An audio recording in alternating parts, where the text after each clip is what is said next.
ईश्वर, ऐसा शब्द जो सुनने में ऐसा लगे कि ये एक वचन है, यानी सिंगुलर है। कई धर्मों में एक ही ईश्वर है, लेकिन हमारे धर्म में भगवान शिव, भगवान विष्णु, माँ पार्वती, देवराज इंद्र और भी कई। तो ये सब क्या है? पहले हमें बताया गया कि सब कुछ महाविष्णु है। तो क्या विष्णु सर्वश्रेष्ठ भगवान है? क्या कोई सर्वश्रेष्ठ हो सकता है? हाँ भी और ना भी। आइए कोशिश करें इसे समझने की। ये इसीलिए होता है क्योंकि सनातन धर्म में भगवान की अवधारणा समय के साथ बदलता रहता है।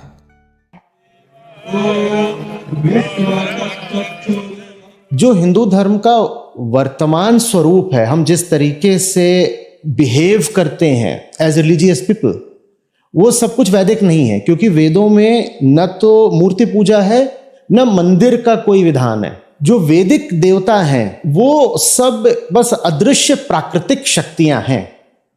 तो जो पहले ऋषि थे वो वास्तव में प्रकृति पूजक थे। ब्रह्मा, विष्णु, महेश, त्रिमूर्ति जिन्हें सर्वोच्च पद दिया गया है। लेकिन आश्चर्य की बात यह है कि वेदों में इनको उतना ज्यादा महत्व नहीं दिया गया। और वेदों में मूर्ति पूजा का कोई परंपरा ही नहीं था, ना ही वेदों में मंदिर की कोई अवधारणा थी। पहले के समय में लोग प्राकृतिक पूजक हुआ करते थे, यानी प्रकृति और उसके तत्व की पूजा करते थे। हमारे वेदों में अलग अलग देवताएं मौजूद हैं, जैसे अग्नि, वरुण, इंद्र, मारुत जैसे प्राकृतिक तत्व, जिसे देवी देवताओं के समान ही पूजा जाता था। आज भी हम इन देवी देवताओं के बारे में जानते हैं और उनकी पूजा करते हैं, लेकिन आज जो हमारी पूजा पद्धति है वो बहुत अलग है।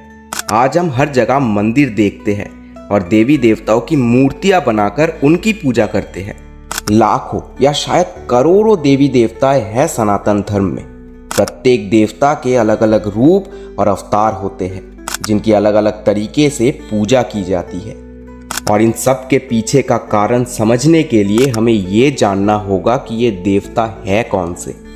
यदि हम बृहद दृष्टि से देखें तो देवताओं को अलग अलग ग्रुप्स में बांटा जा सकता है।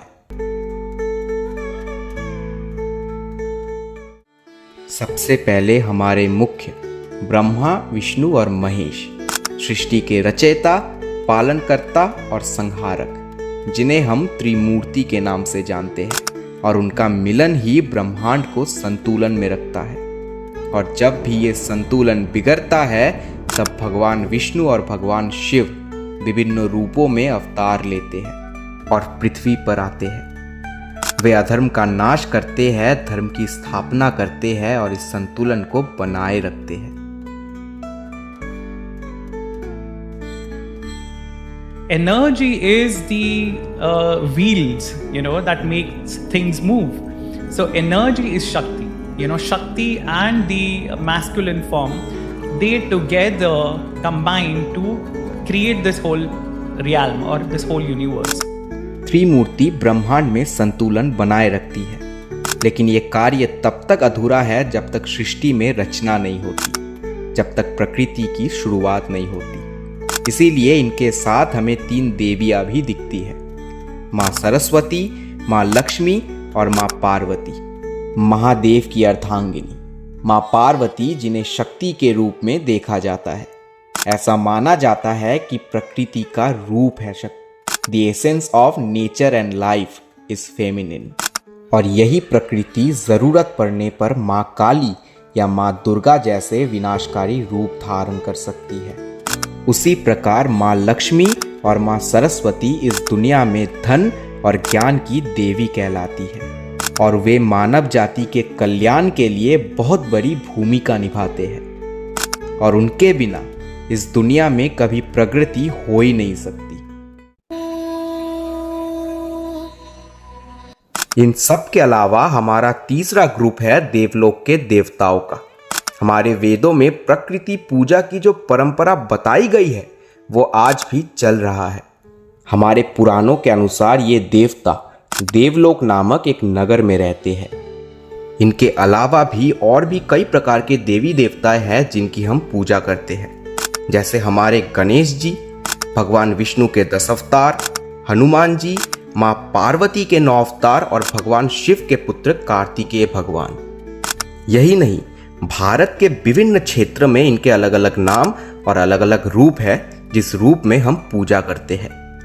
और हम प्रकृति के सभी तत्व जैसे अन्न, जल, पृथ्वी, वायु, सूर्य और चंद्रमा की भी पूजा करते हैं। परंतु ऐसा क्यों? इतने सारे भिन्न क्यों? भगवान का इतना सारा रूप क्यों? क्या इनमें से कोई कम या ज्यादा श्रेष्ठ है? तो उत्तर है, ये समय के साथ निर्भर करता है। सनातन धर्म यही मानता है कि हमारे पास जो सूर्य हैं, जो चंद्र हैं, जो वायु हैं, जो अग्निदेव हैं, जो बारिश यानी कि जल है, वही हमारे देवता हैं। धर्मों के अलग अलग प्रकार होते हैं। कुछ धर्म मोनोथियस्टिक होते हैं, यानी जो मानते हैं कि ईश्वर एक है। कुछ धर्म पॉलीथियस्टिक होते हैं, जिनका मानना है कि ईश्वर एक नहीं अनेकों हो सकता है। परंतु सनातन धर्म पॉलीमॉर्फिज्म में विश्वास रखता है, जिसका अर्थ है ईश्वर एक है और वही सबसे ऊंचा है और बाकी के जितने भी देवता है वो उनके छवि है, जो विभिन्न समय में मानव जाति के आवश्यकता को पूरा करने के लिए विभिन्न रूपों में अवतार लेते हैं। इसीलिए बहुत लोग विभिन्न देवताओं को इष्ट देव भी कहते हैं और ये इष्ट देव जीवन के विभिन्न चरणों में बदल भी सकते हैं। जो सबसे दिल के करीब होता है वो है इष्ट देवता, जिसको मैं पसंद करता हूँ। लेकिन इष्ट देवता इज़ वेरी पर्सनल, और एक ही घर में अगर 4 व्यक्ति हो या 10 व्यक्ति हो, everybody can have their own individual इष्ट देवता।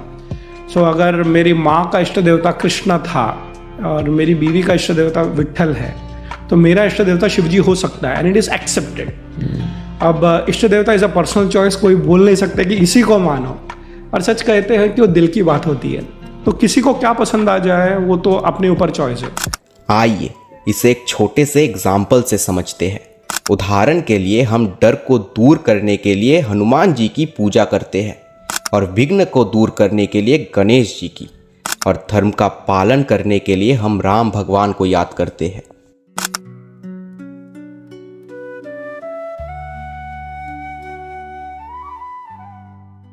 इन सभी भगवान से कई अलग अलग संप्रदाय बनते हैं, जिनमें से 4 प्रमुख हैं। वैष्णव यानी जो भगवान विष्णु को परम ब्रह्म मानते हैं। शैव यानी जो भगवान शिव को सर्वश्रेष्ठ मानते हैं। शाक्त जो ये कहते हैं कि शक्ति यानी माँ पार्वती सबसे ज्यादा महान है। और चौथा है स्मार्त। स्मार्त समुदाय के बारे में ये भी कहा जाता है कि वो सभी भगवानों को एक समान मानते हैं और एक समान रूप से सबकी पूजा करते हैं। लेकिन इन सभी संप्रदाय, सभी भगवान और सभी परंपराओं को जोड़ती है एक चीज, और वो है सनातन धर्म की फिलॉसफी।